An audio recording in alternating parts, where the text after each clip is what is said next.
Et bonjour à tous, j'espère que vous allez bien, que la reprise de ce lundi n'a pas été trop difficile. Alors, je suis tombé sur cette vidéo de X. Alors, elle était sur X sur le format short, vous savez, 1 minute 45 ou 48. Et j'ai vu qu'elle avait été très très mal reçue puisque ça mettait en avant la masculinité toxique. Alors, je suis venu l'écouter. Elle fait 27 minutes et 39 secondes. Nous ne l'écouterons pas dans sa totalité puisqu'elle traite de plusieurs sujets, en plus de la masculinité toxique. Il faut savoir que cette femme est quand même une femme éduquée et respectable qui aide les femmes victimes d'excision dans les pays subsahariens et qui reviennent en France en reconstruisant leurs organes génitaux, c'est les mots qu'elle utilise. Hein, cette femme qui reconstruit les autres femmes ou qui répare les autres femmes. C'est leurs mots à eux, hein, c'est pas les miens. D'accord. Et du coup, bah, j'avais envie de l'écouter. Alors, je vous mettrai la vidéo en entier dans la description de ma vidéo. Je vous invite à l'écouter parce que c'est quand même intéressant. Mais moi, je lui reproche quand même certaines choses. D'accord. Elle va un peu mélanger le masculinisme, les MGTOW, tout ça, avec la violence faite aux femmes. Et moi, je trouve que c'est des sacrés raccourcis et qui sont surtout très malhonnêtes. Donc, on va l'écouter. Et moi, je vais présenter les raisons pour lesquelles je pense qu'il n'est pas justifiable, mais compréhensible, que certains hommes décide de ne plus approcher les femmes. D'accord. On ne va pas parler de violence, parce qu'il y a quand même des étapes, il y a quand même des pas entre l'éloignement et la haine. Mais j'ai l'impression qu'ils mélangent les deux. Si c'est volontaire ou si c'est pas volontaire, on ne le sait pas. Mais il faut quand même rétablir les limites et reposer les cartes sur la table. Et c'est ce qu'on va essayer de faire aujourd'hui. Donc on est parti. Merci d'avoir accepté notre invitation ici au Sénat.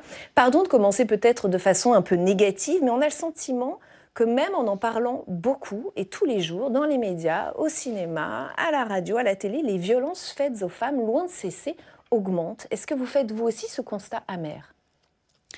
Bien sûr, on fait un constat, mais qui est plus nuancé. C'est-à-dire que les violences augmentent probablement, mais moins que les chiffres annoncés, parce que les chiffres reflètent aussi la confiance qu'ont prise les victimes en disant peut-être que maintenant je peux parler. Donc c'est une augmentation certainement plus modeste, mais ça...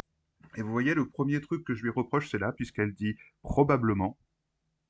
Les chiffres ne sont pas les mêmes que ceux qui étaient annoncés, donc apparemment on pourrait croire qu'ils sont plus hauts. Mais vous voyez, quand vous allez sur X et que vous débattez avec les RADFEM, elles viennent tout de suite vous mettre des statistiques en avant pour vous dire oui, mais il y a plus de femmes qui se font V, gna gna gna gna gna gna. Ok. Euh, Quand vous avez, comment dire, la parole à l'écran comme ça, je pense que c'est le meilleur moment pour venir présenter vos statistiques. Pourquoi là, c'est pas fait? Pourquoi venir nous dire oui, il y a une différence? Ça aurait été bien de nous le dire quand même. Je pense que ça aurait été transparent de nous dire oui, il y a tant de pourcents de différence, comme vous le faites habituellement quand vous défendez bec et ongle une idéologie sur les réseaux sociaux. Mais bon, laissons-la continuer. Ça veut dire aussi que le message on peut t'écouter, tu peux parler, qui est un vieux message d'ailleurs qu'on martèle depuis longtemps, a fini par porter ses fruits. Ce qu'on n'a pas réussi à promettre aux victimes, c'est tu peux parler, on va t'écouter et on va faire quelque chose. Cette partie-là de la promesse reste encore à tenir. Et même si cette réalité est nuancée, qu'est-ce qui, d'après vous, d'où vient ce mal qui ronge le pays et ces hommes qui continuent de frapper, de violenter les femmes? Ce mal ronge non pas le pays, mais la planète. Et l'origine du mal, elle est certainement plurifactorielle.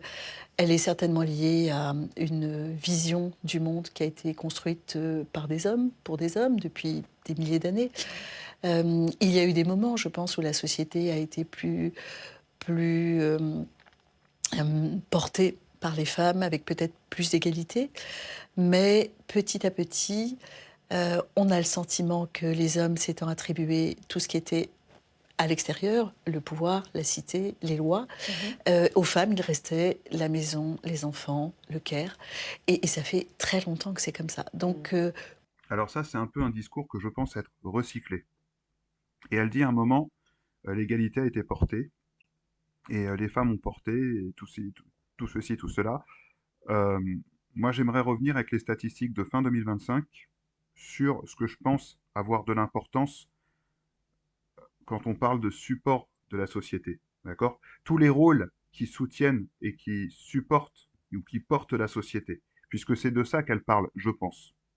Et du coup, bah, je vous ai fait un petit... Alors, j'ai oublié certains trucs, comme les magistrats et les députés, mais c'est pas trop grave, puisque nous allons quand même parler du système judiciaire et de son application, puisque comme vous pouvez le voir en haut, j'ai commencé avec les statistiques pour la justice française.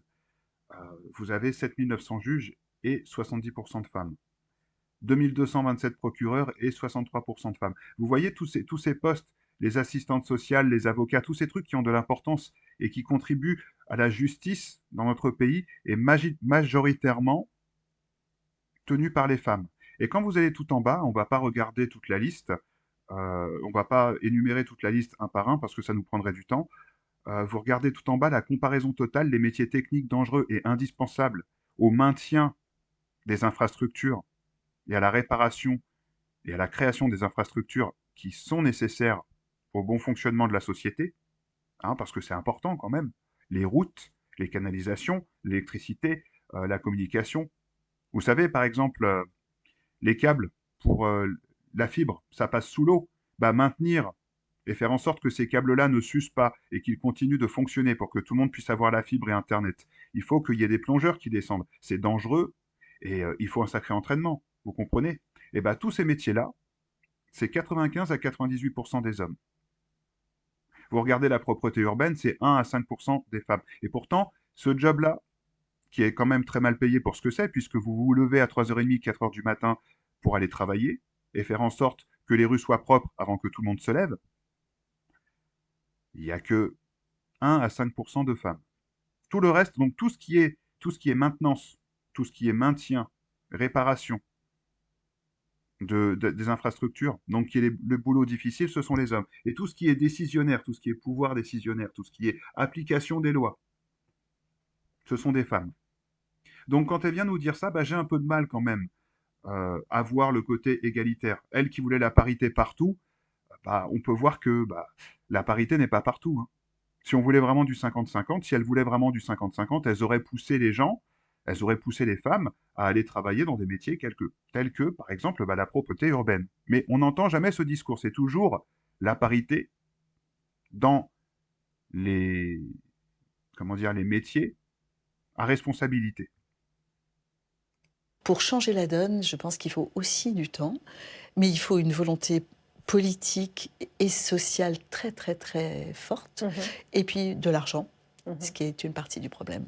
Est-ce qui vous a... Bah, pour ça, tu pourrais peut-être demander au CNC. Ah oui, mais non, c'est vrai qu'il y a une de tes compatriotes qui a ouvert sa bouche et qui du coup a fait suspendre le CNC puisque ça a mené à l'ouverture d'une enquête sur, comment ils ont appelé ça, du détournement de fonds. Voilà.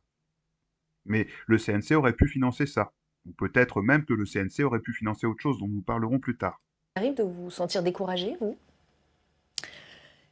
Enfin, oui, j'ai des moments de découragement concrets, j'ai envie de dire, quand je veux faire avancer un truc et puis que j'ai mille et une barrières, que j'ai défoncé 3 portes et 5 fenêtres et que j'y suis pas, oui, là, je dis, bon, peut-être je vais arrêter. Mais sur le long terme, jusque-là, pas trop, parce que j'avais le sentiment que malgré tout, cette sensibilité de la société, ces progrès politiques, avaient quand même changé la donne. Et puis là, on est face à quand même une génération de jeunes, très jeunes, qui nous renvoie quelque chose de l'ordre c'est allé trop loin, on n'en peut plus, nous les garçons, on n'a plus notre place, les femmes ont tout raflé, on ne sait plus comment draguer. Est-ce qu'ils ont tort de penser que les femmes ont tout raflé quand, encore une fois, vous voyez ce type de statistiques? Ils ont peut-être raison de se poser des questions, hein. Pas d'émettre des conclusions hâtives, mais de se poser des questions, parce qu'il y a une différence entre les deux. On n'est même plus sûr d'avoir de bons postes, puisque même quand on est compétent, les quotas font que ça va aller à une femme. Et une espèce de rage et de haine qui se développe sur les réseaux sociaux avec des contenus masculinistes, mais d'une férocité insensée. Et c'est comme si ça leur donnait enfin une recette pour comment être un mec, un vrai, comment soumettre les femmes, comment arriver à mes fins. Et ça, c'est quand même très, très, très angoissant parce que je ne sais pas comment on va pouvoir rétro-pédaler. Avec des femmes aussi qui parfois... Alors, avant qu'on passe sur cette partie-là, moi j'aimerais vous montrer plusieurs choses qui vont pas justifier les violences conjugales, parce qu'encore une fois, il ne faut pas mélanger les deux. Ok. C'est pas parce que vous êtes mascu que vous allez forcément taper sur votre femme si un jour vous vous mettez en couple. C'est pas parce que vous êtes mecto ou incel que le jour où vous serez en couple, vous serez quelqu'un de violent. Il faut que ce message cesse. Vous avez des gauchos hommes soja, ils sont capables de taper sur leur femme. Bon, voilà. On va pas mettre tous les gauchos hommes soja dans le même panier. D'accord? Donc faisons preuve d'honnêteté intellectuelle et arrêtons de dire que c'est pas parce que vous êtes mascu ou quoi que ce soit, black pill, red pill, que vous serez forcément un gros con misogyne. C'est pas vrai. Il faut arrêter de faire les amalgames parce que tant qu'on continuera à les faire, le fossé se creusera entre les hommes et les femmes. Maintenant, moi, j'aimerais vous montrer des exemples de ce que nous, les hommes, nous voyons, de ce que nous, les hommes, nous trouvons anormal, et ce que nous, les hommes, trouvons complètement inadmissible et nous encourage à aller à l'écart des femmes. D'accord? Pas de vous haïr, mais de vous éviter. Parce qu'il y a une différence entre haïr et éviter. Vous comprenez? Il ne faut pas faire l'amalgame sur ça non plus. C'est pas parce qu'on ne veut plus être avec vous qu'on vous haït forcément. Donc,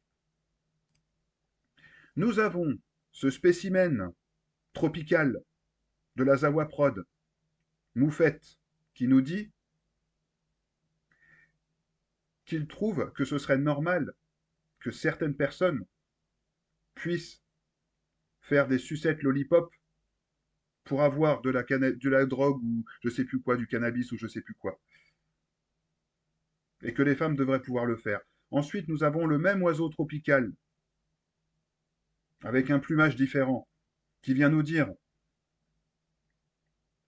que les femmes rêvent et devraient être capables de payer leur loyer en faisant des sucettes lollipop à leurs propriétaires. Et vous savez ce que c'est le plus drôle? C'est que ça, c'est un wokiste. Et fut une époque, les wokistes essayaient de nous forcer à accepter le fait qu'un homme qui change de sexe par des moyens de chirurgie et qui ressemble à ça est devenu une femme. Aujourd'hui, les mêmes wokistes disent, quand ils entendent cet homme parler, il n'y a qu'un homme pour tenir des propos comme ça. Et vous voyez ce genre de sexisme, ce genre d'hypocrisie, ça vous radicalise un homme. Ensuite, nous avons notre cher ami Ultia, qui a mis au grand jour que le CNC faisait du détournement de fonds.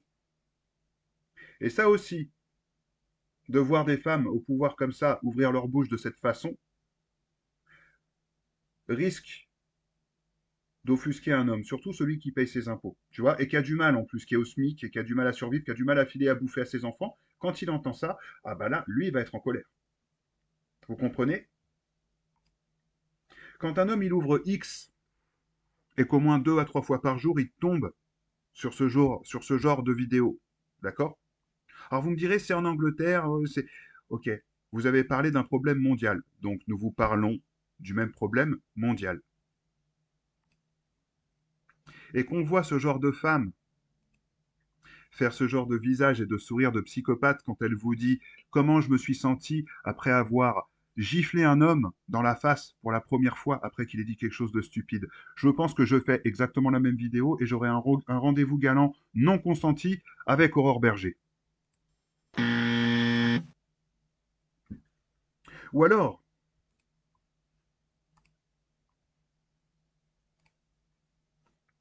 de voir une plateforme telle que Twitch, qui était normalement pour les jeux vidéo et pour les fans de jeux vidéo, se transformer en musée du grotesque. Et voir des femmes telles quelles qui mettent leurs atouts en avant, qui ont un esclave sexuel en latex et qui ne se font pas bannir et qui du coup surenchérissent et prennent un deuxième esclave, alors qu'un homme qui aurait fait ça se serait fait déplatformer et probablement poursuivre en justice et qu'il aurait aussi un petit rendez-vous galant non consenti avec Aurore Berger. Ou alors, un gouvernement qui nous fait passer une loi sur la modification du devoir conjugal, incitant les femmes à ne plus coopérer ou répondre aux attentes de leur mari si ces attentes sont sexuelles, parce qu'apparemment c'est de l'oppression, pour que 1 mois et demi, 2 mois après, le vote de ces lois, des journaux féminins fassent paraître des articles visant à nous expliquer et à nous justifier pourquoi une femme trompe-t-elle son mari. Ou alors, un autre journal féminin qui va nous raconter l'histoire d'une femme qui dit qu'elle trompe son mari pour sauver son couple et qui nous explique que son mari n'est pas au courant. Du coup, lui retirant la possibilité de consentement, de rester en couple avec elle. Mais qui nous mettra la cerise sur le gâteau en nous expliquant de la manière la plus stupide qui soit, en disant c'est un peu tabou que les femmes prennent le contrôle de leur vie sexuelle, mais je recommanderais honnêtement aux femmes de le faire davantage. Faites quelque chose pour vous-mêmes, mesdames. Mettant en avant qu'apparemment reprendre le contrôle de leur vie sexuelle et de tromper leur mari, et qu'un couple, c'est juste madame, et pas deux personnes. Et pour aller encore plus dans cette dinguerie, parce que celle-là date de 2023 et celle-ci date de février 2026, du 15. Pour aller encore plus loin dans la dinguerie, puisque nous y sommes, maintenant on est bien enfoncé, donc autant aller au fond. Avoir des émissions telles que ça commence aujourd'hui, qui nous présentent le cas d'une femme qui se sent apparemment prisonnière d'une histoire extra-conjugale pendant 5 ans qu'elle n'aurait pas dû avoir pour commencer. Parce qu'elle s'ennuyait au lit avec son homme et qu'elle s'était rendue compte que son homme ne la satisfaisait plus plusieurs années après l'avoir épousée et après lui avoir fait un enfant. Conduisant donc sa relation à exploser et à la structure familiale de sa fille à être détruite. Tout ça pour un plan cul de 5 ans qui n'a pas abouti, mais qu'on présente quand même comme victime. Ou alors, les modifications et les réinterprétations du consentement telles que un consentement antérieur, le comportement sexuel passé ou toute relation actuelle ou antérieure ne doivent pas être interprétés comme un consentement. Vous savez, on vous recuit le consentement à des sauces différentes, toutes les plus imbuvables les unes que les autres, pour ensuite mettre des articles comme ça en avant, qui nous disent 3 femmes ont été acquittées des accusations d'attentat à la pudeur, après avoir utilisé des sextoys sur un homme inconscient. Le même jour, Article qui nous dit le plaignant, qui était le petit ami d'une des femmes de l'époque, avait trop bu lors de sa fête d'anniversaire pour ses 30 ans et était allé se coucher tout habillé pour cuver son vin. Sa petite amie de l'époque et ses 2 amis, dont l'identité est provisoirement protégée, ont ensuite écrit des commentaires obscènes et dessiné des images sur lui, puis utilisé du lubrifiant et 2 sextoys sur ses fesses. Aucune pénétration n'a été suggérée. Des photos et une courte vidéo ont également été prises et partagées entre les accusés. L'un des accusés avait plaidé coupable précédemment d'avoir diffusé un enregistrement visuel intime sans consentement, donnant donc une preuve de bonne foi. Et malgré tout, ces 3 femmes ont été acquittées. On a eu un cas similaire il n'y a pas si longtemps que ça, où c'était un homme qui s'amusait à faire ça. Alors certes, ça avait duré plus longtemps. Et la gravité, pour ceux qui seraient les plus enclins à débattre avec moi sur ce sujet, d'accord? Je vous le donne. Et c'était inacceptable ce qui s'est passé. Mais il n'y a pas si longtemps, Gisèle Pellicot, elle a souffert de quelque chose comme ça. Faudrait m'expliquer comment l'affaire Pellicot a été considérée comme étant quelque chose de grave et que exactement la même chose, le même mode opératoire. Oui, c'est pas la même chose, c'est vrai dans le fond, mais le mode opératoire est le même. Là, d'un coup, les femmes sont acquittées. Expliquez-moi pourquoi.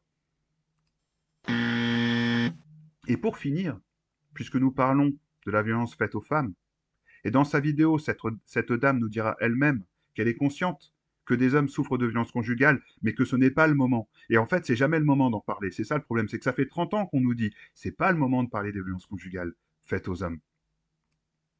Le numéro 3919, destiné aux femmes mises sous pression au nom des droits des hommes victimes de violences. Parce qu'apparemment, demander à ce que nous ayons une considération et demander à ce que nous soyons écoutés lorsque nous sommes dans ce genre de situation, maintenant c'est de l'oppression. Et c'est vous mettre sous pression. Les mêmes femmes qui viennent nous dire les hommes ont qu'à parler plus, viennent nous dire que nous devrions financer nous-mêmes notre version du 3919 quand nous demandons à ce que celui-ci soit ouvert aux hommes de victimes de violences conjugales. Et c'est marrant parce qu'il n'y a pas si longtemps, on aurait peut-être pu collecter les fonds, hein, vous savez, les fonds qui ont été détournés par cette femme et toute cette petite bande-là. Et bien les fonds qui auront été détournés, ils auraient pu servir, par exemple, à financer un 3918 ou un 3920. Mais non. Et maintenant qu'on demande à ce que le 3919 serve aussi aux hommes, la demande est affiliée à de l'extrême droite et à du masculinisme. Comme si le fait que le masculinisme, les MGTO, les incels et les red pill étaient une raison valable pour refuser aux hommes victimes de violences conjugales d'être entendus sur une ligne telle que le 3919. Vous vous demandez pourquoi les hommes en ont marre et pourquoi les hommes se radicalisent. Je ne dis pas que c'est justifié, mais que c'est compréhensible. Et là, je viens de vous donner une dizaine de bonnes raisons. Et vous savez quoi, il y en a d'autres. Hein. Je pourrais encore en faire une cinquantaine si je voulais, mais je pense que le message sera passé. Donc, Madame Athème, les hommes ne se radicalisent pas pour rien et c'est pas juste incompréhensible. Ça, c'est pas vrai. Et je viens de vous donner les preuves. Valide ce discours, puisqu'on voit ces influenceuses aussi sur les Bien réseaux sûr. sociaux qui voient une fierté dans le fait d'être une femme au foyer, une mère au foyer, de ne faire que ça et d'obéir et d'être presque soumise au mari. Et vous voyez l'utilisation du mot presque soumise. Moi, je serais presque prêt à questionner l'intention derrière, puisque la vérité, c'est pas que elle est soumise, c'est qu'elle est coopérative. Et ça, c'est un mot qui est inacceptable dans le vocabulaire des féministes radicales. C'est inacceptable pour elles. Et c'est ça le problème. La coopération ne peut pas exister dans leur narratif. C'est soit de l'oppression, soit les hommes s'inclinent. Mais les hommes ne s'inclineront pas. D'accord? Les hommes ne s'inclineront pas. Alors être heureuse au foyer, enfin, pourquoi pas? Bien sûr. On ne va pas passer d'une injonction à une autre. Le seul problème, c'est que ces femmes, ces fameuses tradwives, lorsqu'elles disent « moi je ne travaille pas, je suis très heureuse », en fait elles sont financées par toutes les marques qu'elles promeuvent et toutes les activités qu'elles mettent en avant et qui sont... Et le wokisme, il était financé par quoi déjà? Ah oui, le CNC que vous aviez détourné. Ah bah là, d'un coup, on va pas en faire tout un discours. Hein. C'est marrant, on va pas en faire tout un débat de ça. Mais tu sais, moi je vais te dire une chose. Tu vois? Avec tout le respect que je te dois, parce que je sais que tu fais des grandes choses et que tu es une femme éduquée. Et c'est justement ça le problème. On n'a pas affaire à n'importe qui, là. C'est juste dommage de noyer le poisson dans l'eau avec un niveau d'éducation pareil. C'est ça le pire. C'est que ces femmes-là, elles gagnent les revenus que tu mets en avant de manière honnête, sans vendre leur dignité. Tu sais, comme par exemple cette personne qui dit que les femmes devraient pouvoir vendre leur dignité pour payer leur loyer, par exemple. Ou alors, cette personne qui, d'une manière, avec son décolleté grand ouvert, là, vend sa dignité pour avoir des subs et de l'argent au nom du capitalisme. Ou tu sais, les filles qui sont sur les sites qui commencent par O et F, qui vendent leur dignité et des images de leur partie intime pour 5 € par mois. Moi, je pense que ces femmes-là, donc, que tu décris, du coup, qui, euh, qui mettent en avant un style de vie traditionnel, reçoivent de l'argent et travaillent d'une manière plus honnête et plus saine que les personnes que je viens de te montrer. Après, c'est que mon avis, ça n'engage que moi, encore une fois. qui sont certainement source de revenus. Donc c'est pas très honnête de leur part. Et puis oui, cette idée que je suis heureuse d'être soumise à un homme est quand même une idée très, très ancienne. Et donc, il est où le problème? Si ça lui convient. Oui, c'est peut-être has-been. Et alors? Il n'y a pas des trucs has-been qui te conviennent à toi? Du coup, vu que c'est plus à la mode, Faudrait arrêter. Si ce mode de vie-là lui convient, force à elle. Si elle a choisi volontairement ce mode de vie-là, force à elle. À la base, le féminisme, c'était donner des droits égaux aux femmes et leur donner le choix de carrière qu'elles ont envie. Et bien, si elle a envie de faire du marketing et se faire rémunérer par des marques quand elle fait des pubs dans ses vidéos, puisque j'ai l'impression que c'est le sujet, eh bien, force à elle. C'est toujours mieux que de faire des sucettes lollipop pour payer son loyer. Et on s'est battu pour l'autonomie, on s'est battu pour l'égalité des droits, des chances et de la possibilité d'exercer des métiers à, j'ai envie de dire pouvoir, mais des métiers à responsabilité, c'est peut-être plus juste. Ça serait très très dur de devoir faire marche arrière là. Il y a des petites Alors, et si elle avait envie, plutôt que de, plutôt que de prendre les responsabilités comme par exemple avocat, euh, juge, ce que vous voulez peut-être, imaginons qu'elle a envie de prendre les responsabilités de son nid familial, de sa famille, de son couple, et que du coup elle se dise, bah, je vais coopérer avec mon homme. Et du coup, je vais trouver une source de revenus qui me permet de rester à la maison et de m'occuper des enfants quand ils sortent de l'école, pendant que lui va travailler dur. Où est le problème? Où est le problème? Moi, j'en vois aucun. Et tu vois, je pense que ça ne nous regarde ni toi ni moi, en fait. Tant qu'elle, elle est heureuse et qu'elle a choisi ce mode de vie. Si sa responsabilité principale, c'est faire en sorte que son foyer soit sain, eh ben, c'est tout à son honneur.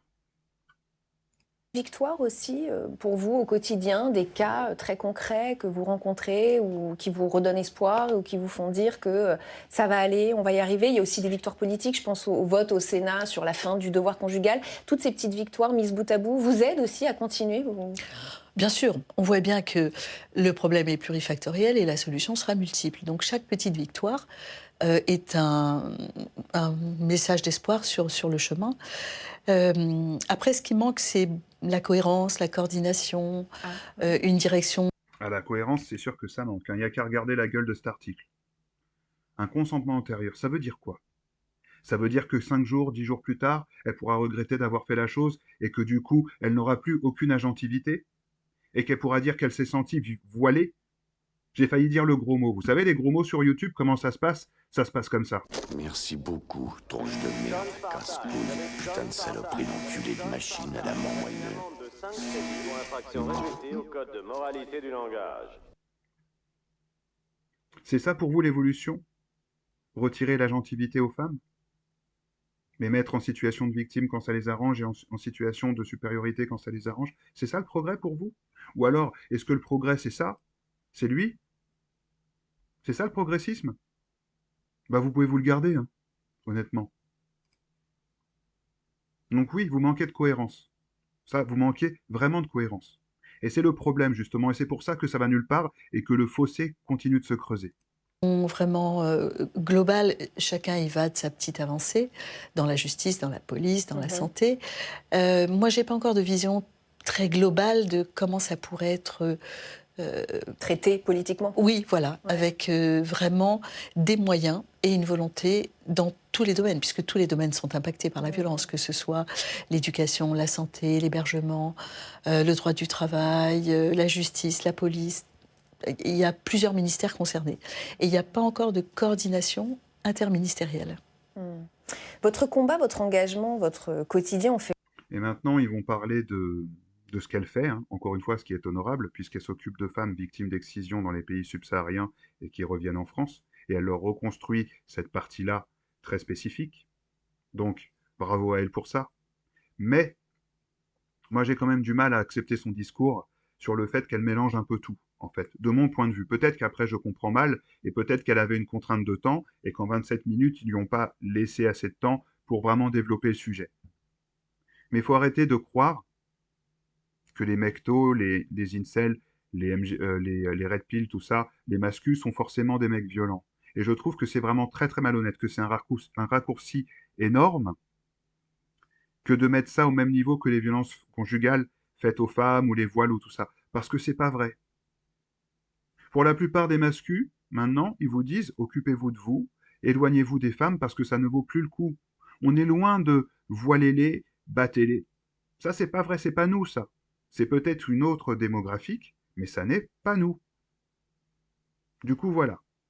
Ceci étant dit, je vous souhaite une bonne semaine, je vous souhaite une bonne soirée, je vous dis à la prochaine. Je vais repartir en mode boulot à fond. Donc j'avais pris quelques jours parce que j'avais besoin de m'aérer la tête. Au bout d'un moment, vous êtes en situation de burn-out, surtout quand vous faites des trucs assez techniques. Je vous dis à très bientôt et prenez soin de vous. À la prochaine. Force à vous et merci de m'avoir écouté jusqu'à maintenant. Allez, ciao.